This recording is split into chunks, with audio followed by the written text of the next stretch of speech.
Hello everybody, welcome to the Test Box Review, the show, the weekly show now, where we look at robots, new robots from BattleBots 2020 in the test box and analyse them. By looking at them in the test box we can see how they work, how they move around, how their weapons work, and that way we get a better analysis of how they're going to do in the arena than just looking at static pictures. It's a genius idea, I know. Last week was the pilot episode and I wanted to see if you guys liked it. My sub count has doubled and that video's got 1,000 views already, so I'm going to take that as a yes. So, thank you very much everyone, and let's roll on with episode 2. Let's see our first clip.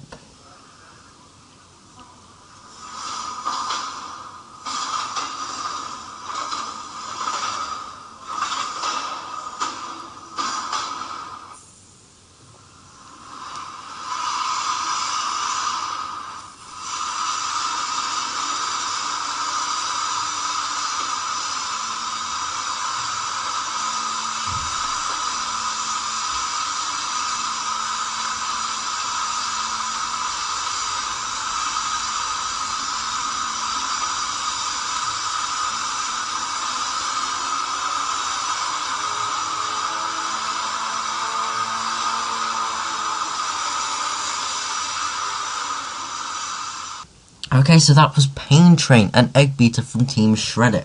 Does Team Shreddit sound familiar? You'll probably recognise them in a bit. So anyway, Pain Train is a blue egg beater machine that was only recently confirmed to be in BattleBots. The team are very well known on the American live circuit now because of their Beetleweight Shreddit Bro. If you've watched the Norwalk Havoc Robot League, link in the description, it is an awesome Beetleweight event in America. It is fantastic, and Shreddit Bro is very, very successful over there. Not trying to spoil anything. So, Pain Train is almost like a scaled up version of a typical Beetleweight egg beater spinner.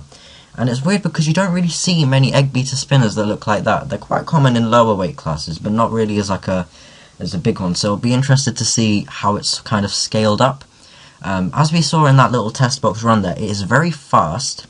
It rears up a lot, which is interesting, and it doesn't have a lot of reach with the weapon, which is a bit concerning. As you can see here, the weapon is a bit far back.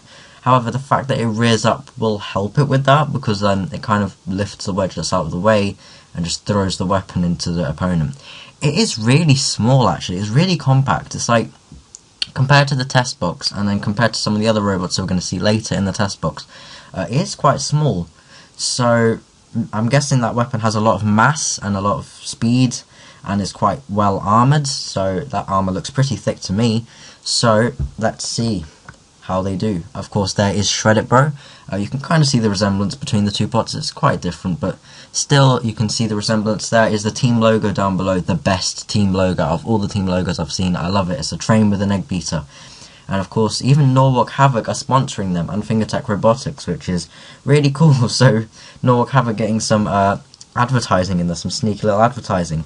So I'm a very big fan of Pain Train already. Let's see our next robot.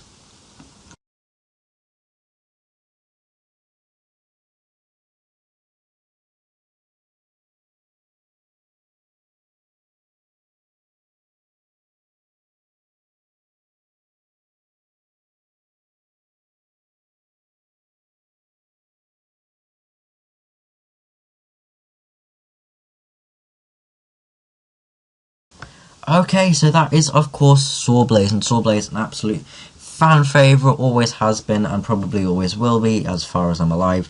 So SawBlaze has that, of course, like overcutter. I think it's an overcutter. No, it's an overhead spinner. What am I saying? It's an overhead spinner. Can have a saw blade. It can have that vertical spinner, as we can see in the picture. And SawBlaze has had some major upgrades. Of course, in this picture we see that the wedge is mainly the same as the one it used in the Tombstone fight, the RotatoR fight last season, where it held up pretty well before it got ripped in half.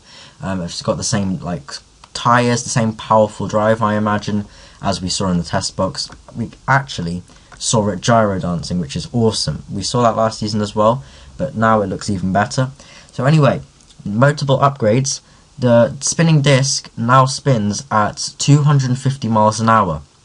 That's the new spinning speed limit for spinners. So SawBlaze have got their weapon spinning at the maximum speed, and I don't know, did they have that last season? No, they did not. Remember that hit that they gave to Son of Waiachi? That was 150 miles an hour. Imagine what this thing's going to do at 250. I cannot wait to see it. Of course, they've got their SawBlaze down there. They probably won't use it as often as the vertical spinner because of how much success they've had with that in their like lower weight classes with robots such as, I think it was called Megatron. Jameson's got a little mini SawBlaze and it ripped everything to shreds, so it will be so cool to see how it does. I really want to see. I'm looking forward to seeing SawBlaze.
Okay, so that next robot was, of course, Sharko. And Sharko, this picture really explains it all. Sharkoprian from last season, but with a flipper. Sadly, this is Ed Robinson's last season of Robot Combat since he's moving house, I believe, and he has to spend a lot of money on that. So, of course, you can't really be wasting that on combat robots anymore. However, something interesting did happen. He put a notice out on Reddit saying that Sharko is being sold. And so a lucky team member for about, I can't remember the exact price, I think it was like £2,000 or something, actually gets to go and experience, get to know Sharko, you know what I mean, like practice fixing it, practice doing whatever with it, at BattleBots 2020 this season. And then after that, Ed Robinson basically gives them the machine and like 3 tubs of spare parts. I mean, what a deal. Do you know what I mean? Like, and then afterwards, that's him retired from Robot Combat for the foreseeable future, and Sharko gets a new owner and gets to continue fighting. So Ed Robertson gets to move into his new home, and Sharko gets to continue fighting. It's a win-win. Now, moving on to the actual robot itself, it is very quick actually. Like, it's got the same kind of, it's very long, it has the tail that it can slap things with. Now that's quite interesting because a few seasons ago, they actually fought Gemini, and they swatted Gemini away using the tail, which I thought was really clever. So if they could do that again, then that would be awesome. The wheels are custom made out of HDPE, I think, and the chassis, I think, is recycled, or it wasn't a Sharkoprian. I don't know about this new edition of Sharko. The flipper has got some decent power on it. However, I don't think they'll be able to use it a whole lot because it's really narrow at the end, so it's going to have a bit of trouble. It's like Raging Reality from Robot Wars. It had trouble actually getting the flipper underneath things to flip them over because there's basically no area to the flipper, so it's quite steep as well. So really cool concept there from Sharko, and we will see if it works or not in the battle box.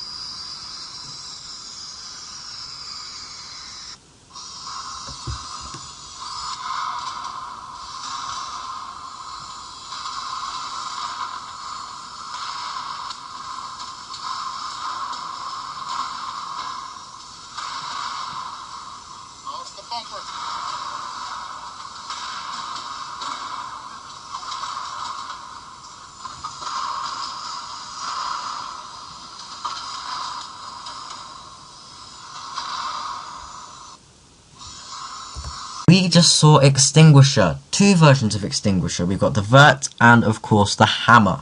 Which one did you like best? I actually prefer the Hammer, because that's what I've always known Extinguisher to be. I really liked 2019 Extinguisher. I really like this one as well. I think it looks really cool. In the first or second, I can't remember which way I edited this video because I haven't done it yet. I can't see the future. But anyway, in that video with the hammer, they actually ran the robot repeatedly into the wall in order to see if anything like came loose or if the hammer broke or whatever. Which is pretty interesting. I don't think I've seen anybody do that before. It's an interesting technique.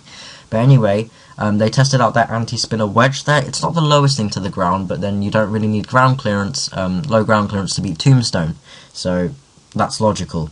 The hammer. Now, the hammer is interesting because I remember last season seeing Extinguisher's hammer and it just didn't have enough power, or something went wrong with the robot and it just didn't have enough power to actually do damage to things.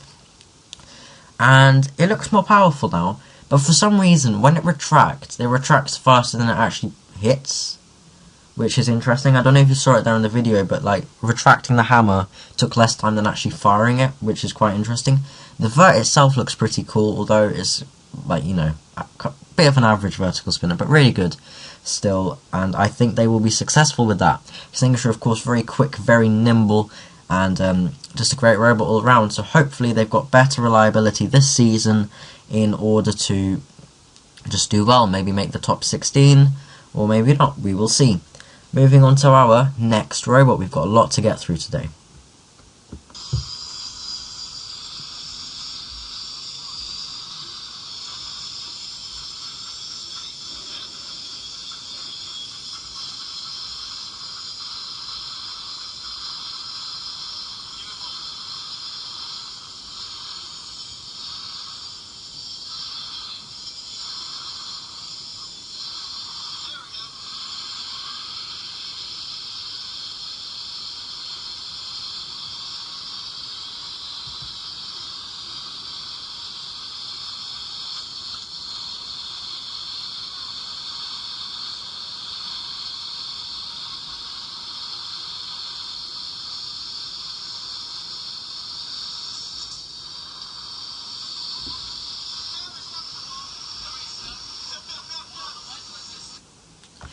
Jackpot! That was Jackpot, and Jackpot is already becoming a bit of a fan favourite. But lots of people have been saying it literally looks like Death Roll combined with Deep Six, and I can't unsee that now.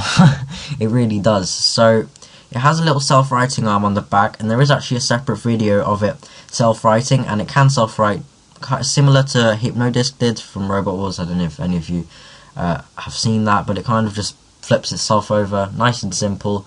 And yeah, that vertical spinner is absolutely massive. It's diamond shaped to go with the theme. Yeah, it ripped up the test box, which is a bit concerning because since it's not like the biggest spinner we've ever seen, it's already tearing up the test box. I guess it's a good sign. It's got some good power in there, although we already knew it would because look at the size of that thing. And anyway, Jackpot as well, it's got really, really long wedgelets at the front. I don't know if they're like spikes. Definitely designed to get underneath other robots. They're really long. I really hope that doesn't get in front of the spinner and kind of like 2018 Witch Doctor block the other robot from actually hitting the spinner. They're quite flat though, so that probably won't happen. I don't know if this is true or not. I heard a rumour that it was the builder of Wumbo from one of the Beetleweight events or something. I don't really know. I don't really follow the American live circuit that much in lower weight classes, so it could or could not be Wumbo builder. I don't know. Anyway, Jackpot is awesome, and we shall see how it does.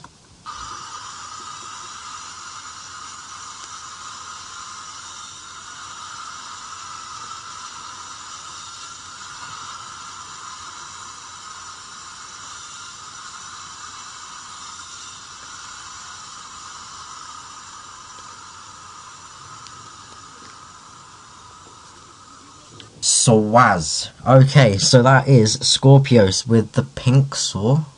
Why is it pink? It just looks a bit odd in its glamour shot there on the left hand side.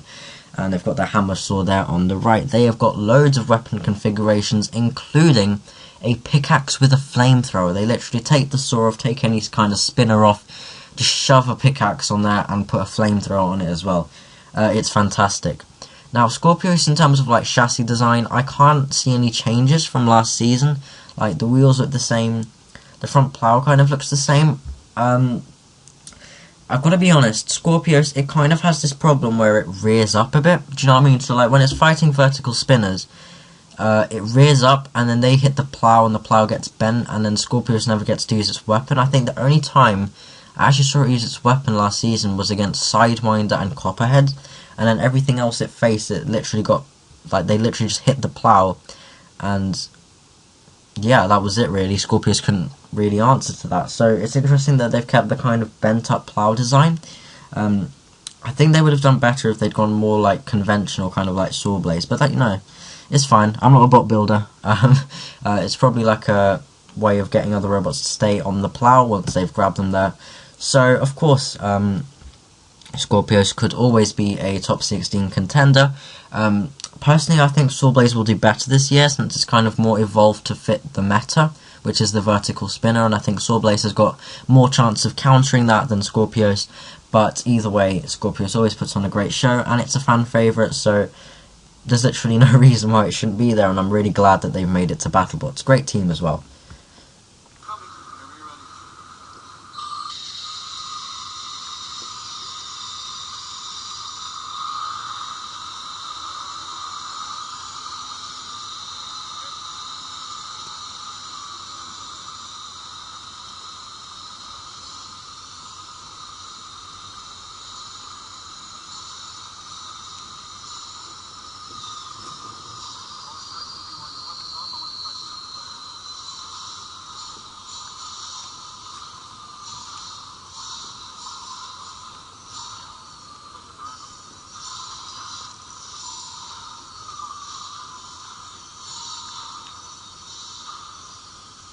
Next robot, of course, is RotatoR themselves, yes, and in there we saw their single spinner configuration, and that upset lots of people because where's the double disc gone?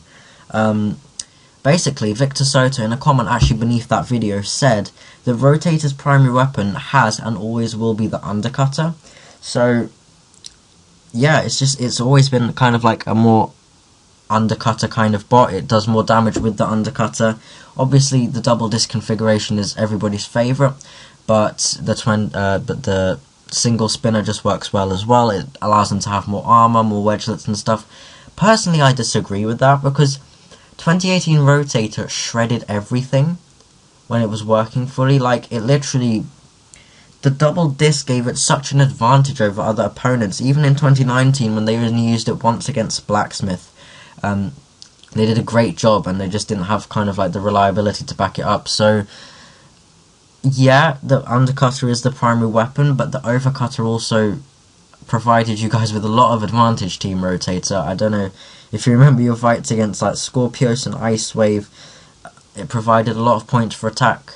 Anyway, never mind. I think they've got the double disc configuration as well. Hopefully it doesn't break in the test box this year, since that was a bit problematic. But yeah, so that is RotatoR back, and they've got their, of course, titanium wedge there, which they famously use to throw Tombstone through the air. So that's how you know it's good. Moving on.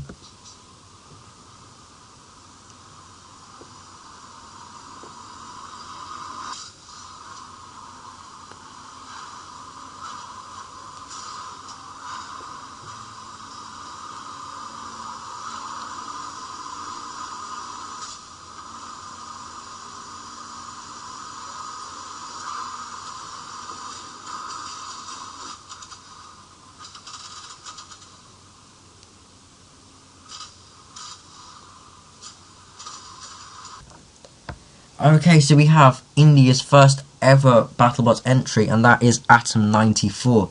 Again, destroying the test box. Why?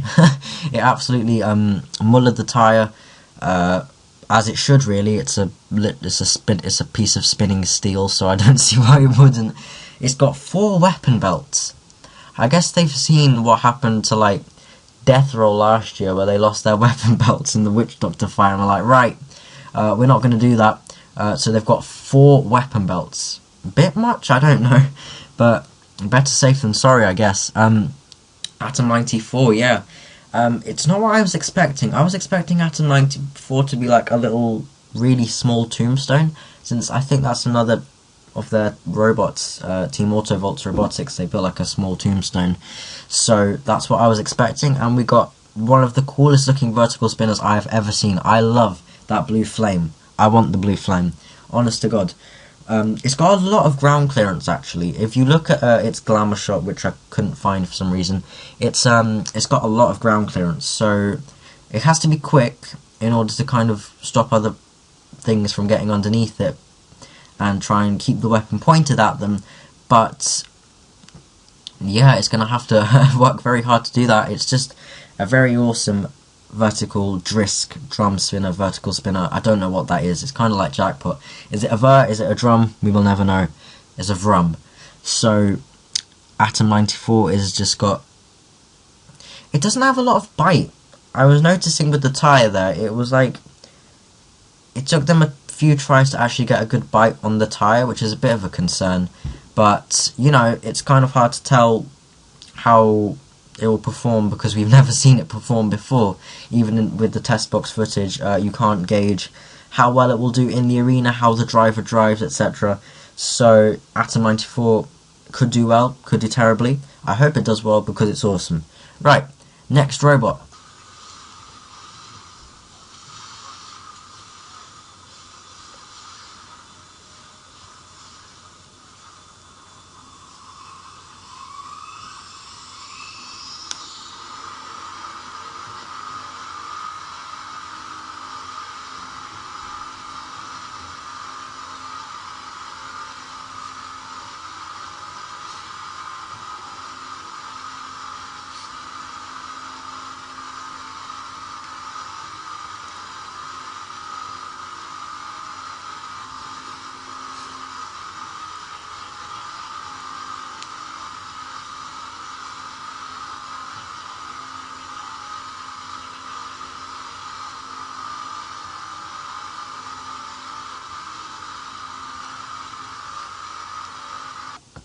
Tracer.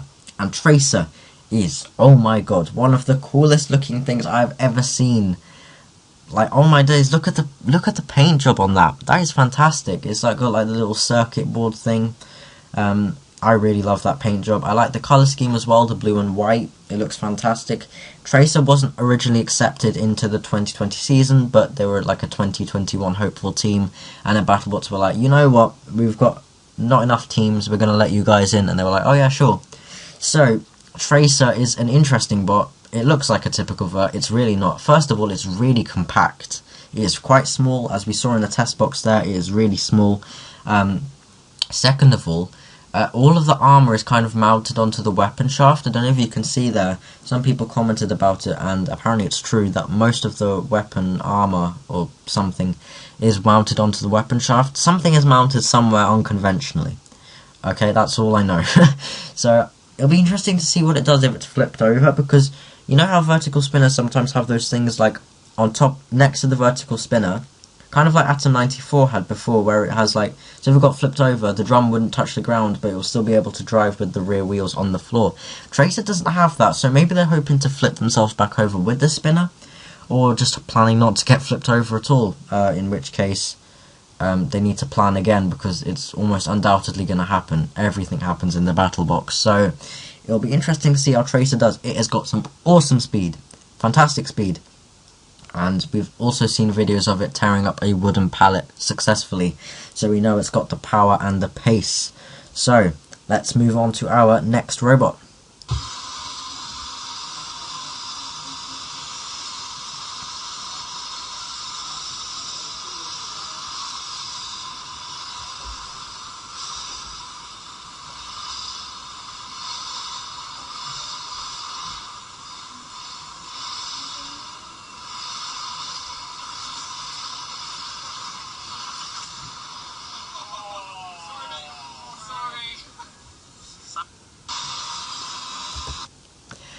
It is Endgame, the coolest looking robot that ever existed ever. Endgame is the Kiwi vertical spinner. It's got this, it just looks fantastic. As we saw in the test box there, it's got this like massive scoop anti-horizontal spinner thing. Please say they're fighting Tombstone. 2 years ago, they called out Tombstone, and the selection committee didn't put them against each other. Isn't that the whole point of a fight card? Is that endgame can be like, yo, Tombstone want a match? And Tombstone's like, yeah, sure. And then they can fight in like some really hyped up main event or something. Why did we give them Son of Waiachi instead of Tombstone? It really boggles my mind. But hopefully this year, hopefully, I say hopefully a lot, but hopefully this year we will get a Tombstone match, and it will be awesome, because Endgame is definitely one of the fan favourites now. In terms of self-writing, I think their self-writing is actually going to work this year, because it looks more simple. Everyone's going to be like, oh no, it's bent, it's a little piece of metal, it's going to get bent. I don't think it's actually going to be sticking out the back when they're driving around in combat, so yeah, it'll just be tucked into the machine, and then when they get flipped over, either the spinner will write them, or if the spinner stops, then the self-writer will write them. Simple as that. It's not overcomplicated like last year with the sunglasses and the motor and stuff. So I'm just praying that Endgame actually does well, because it hasn't reached the top 16 yet, and it should have, because it's a 4-wheel drive vert. Right, next up. So we've got Aegis, the robot from the thumbnail. Yes, you didn't think it was going to be in here, but it was. As we saw there, a bit of a short video from Team Aegis. It is a flipper, and it's made of Kevlar. Kevlar. Yeah, we haven't seen that in a while, Kevlar, I know. What their intention is, I'm not actually sure. I think it's to absorb impacts and stuff. A lot of people have been doubtful of it. I'm hopeful. I feel like they know what they're doing. I don't think BattleBots would have let them on if their armor was crap. So yeah, we'll just see how they are able to do. In terms of the flipper, it's kind of got the thing where it fires not fully like a brick flipper, but kind of halfway like an Inertial Labs flipper. So it's more designed to launch things upwards rather than forwards and just like yeet them. So that is fantastic, and I hope that they get to use that. The flipper is definitely going to get some good flips in because of the round sort of wedge at the front there. It's going to get underneath things very easily. It's got a lot of flipper space. It just literally has to drive into something and it can flip them over. As for those little like chain things around the outside, I don't know what they are. I think that's fend off vertical spinners. Hopefully they don't like get tucked in underneath the robot and then stop it from driving, because that would be problematic. So Aegis have got plenty of videos on their YouTube channel. If you want to check them out, then that is probably very helpful to the team. And I think it's a really cool robot, and I can't wait to see it. All of these robots look fantastic, man. The 2020 standard is absolutely like enormous. It is fantastic.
Genuinely.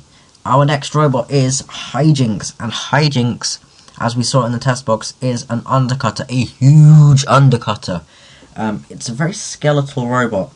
Like, there's not a lot of chassis, it's just mostly weapon wheel. It's got a very, very powerful spinner. That thing is huge. It's going to rip some stuff up once it touches things. The Hijinx team is amazing. They only released their robot 2 weeks ago, and it is looking fantastic. So of course the weapon bar is very powerful and it's very maneuverable, but I feel like as soon as the weapon bar hits an opponent, Hijinx is going to kind of turn and get their wheels ripped off. It's just a concern of mine. Like, there's not a lot of points to hit on the robot except the weapon and the wheel. So either it's going to die or kill something else in one hit. I don't know which. Hopefully the second. Hopefully it kills something else first, because I like Hijinx and I think it could do well. as long as they drive it correctly and keep the wheels away from their opponents. So that is Hijinx, and Hijinx is awesome.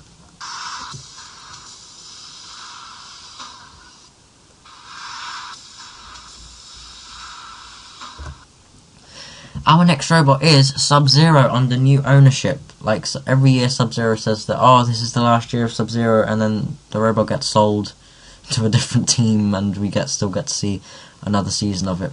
So Subzero, a lot more power in the flipper this year because they've like kind of revamped the whole pneumatic system, and now there's better airflow, which means better flips. So Subzero is going to be like the next Bronco. Actually, it probably isn't, because they usually have some kind of terrible matchup. Either they're fed to a big spinner, or they just have some reliability issues. Hopefully, I think the new team, I think it's Team XD, actually sort those reliability issues out. They seem like they know what they're doing, judging by the paint job, because wow, SawBlaze, that is looking fantastic. So Subzero, hopefully it will become the next Bronco. Those things on the front, those little triangle things, they're good because they can fend off vertical spinners and to an extent horizontal spinners. The wheels look more protected now, kind of. I hope they don't get jammed in that little back armour there, or the little front armour, because it's quite thin and it could get bent. Hopefully it doesn't get like that though. And Subzero is just looking very fantastic indeed. So, they've ditched their little self-righting arms as well because they didn't really do anything. Why do you need self-righting arms if you've got a flipper? I've never understood that. Right, next robot.